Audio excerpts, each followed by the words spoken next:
Harry Stockman, he had an artist come along and sculpture this wonderful bull before he died. And what's his name, Andy? Knick-knack. Knick-knack. Welcome to Knick-knack. And he had this on his mantelpiece at home, and he thought, what I would really like to do is give my stockman a present. He'd done a fantastic job, looked at this ball and everything. So, can you scan me this object? He said, yeah, sure we can. So literally, this is a scan of the sculptor's replica of his bull. So we scanned it, we then modelled it, and we had it produced in silver, and he gave it to his stockman as a present, lifelong present, for looking at this prize bull. So, I'm talking about, you must open your mind, anything is possible in this one. Again, we've recently carried out an exercise to look at surgeons' hands. Why would I want to look at surgeons' hands? Surgeons' hands have to have gloves on them. Gloves that they have to have during operations. They can't burst, they have to be of the right texture. If they're too tight, it's going like this, my hand's gone numb, and that's not a good idea when you're carrying out an operation. If it's too slack, it might burst, and all the other things. So, again, another application, scanning something to create something else, perfect, rather than just have a standard model. We don't have to stick at all the other things. We come from an engineering background, and here are typical parts that can be scanned and remanufactured. The wheel, the seats, the engine, and not only any engine. This particular range of parts actually came from Steve McQueen, who one of you might remember as something to do with films, but he was also crazy on riding around the desert on a motorcycle.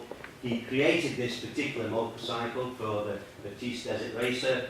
There was only one left. They asked us, could we do something? So we scanned it. We created all the model. So they're now being cast as models of his famous motorcycle. But we captured enough detail in the previous one to actually remanufacture and build a new motorcycle. And it just goes on. So we can go look at the old locomotive series. This is, believe it or not, a bogie of a high-speed train. But it's not a high-speed train in England. This was a train in the middle of China. They decided that they'd have a high-speed train, but we're going to actually use old designed bogies for the railway. And somebody said, don't think we should do that. I think we ought to check if it's still, it'll be all right. I said, well, what if it comes off? Well, there's quite a few more people left, don't worry about it. So actually, we flew to Hong Kong. We actually scanned the bogie and then modelled it up. It's a complete engineering design, as it was originally. They then took it into computer technology to decide whether this design was strong enough, fast enough to take the train from Hong Kong to Beijing. And so, I could go on all day really, but if you can think about 3D technology now, in the county of Lincolnshire, with your 5 technical cells that have been suggested, you can come to these cells, and with data capture, you can open any business up. It'll help you solve your problems. Using 3D printing that Mike spoke about before, that could help you in the prototype stages. But really, it's not concentrated into any sector, but every sector it can be used into.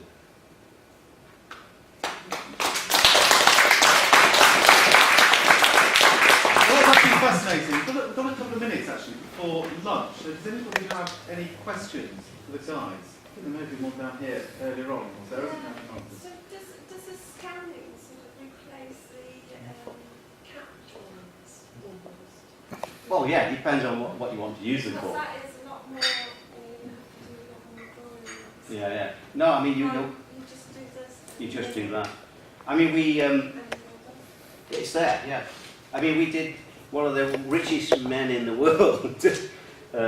His wife is English. She comes from Staffordshire. As a Christmas present last year, she wanted to present him with 3 bronze statues of their children. They commissioned a very, very clever artist who said, impossible. It'll take me 6 months just to use photographs sketches, all this type of thing to get the proportions right of the children, to build the armature from which she will build the clay sculpture and then cast it in bronze. She said, it's impossible, I can't do it in the time frame.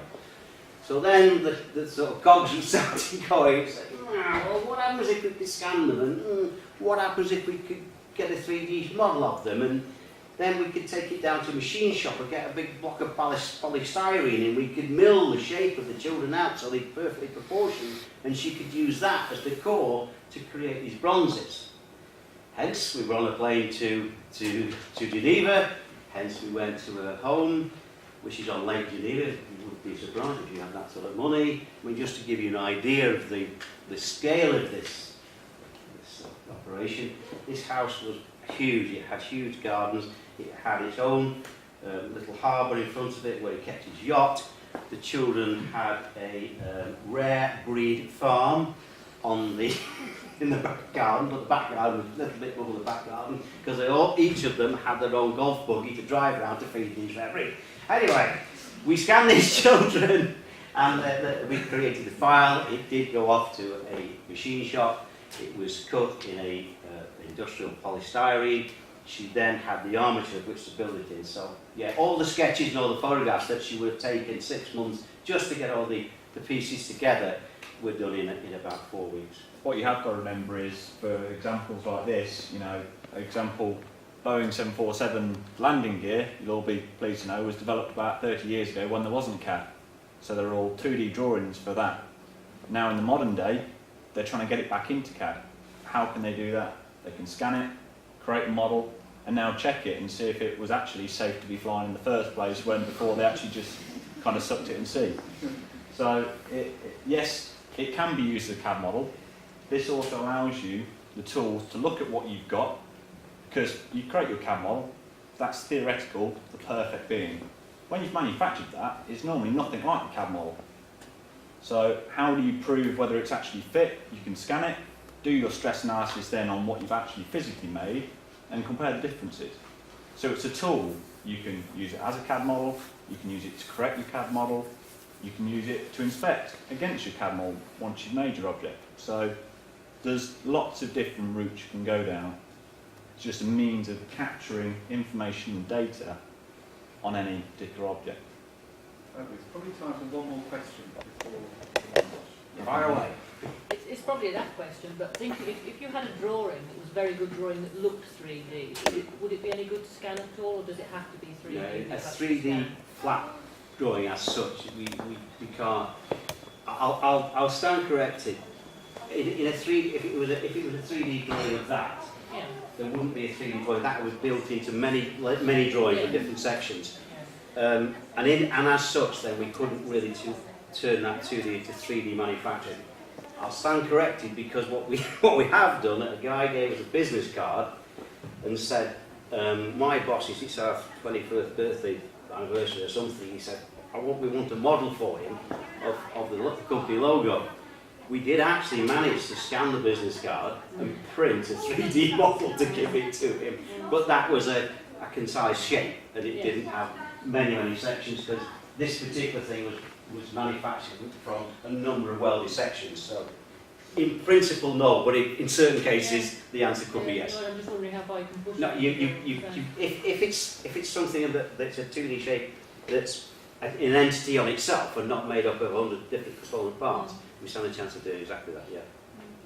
Fabulous, thank you. Well, I think we can probably all smell lunch, or smell lunch piping through, so probably all to go and do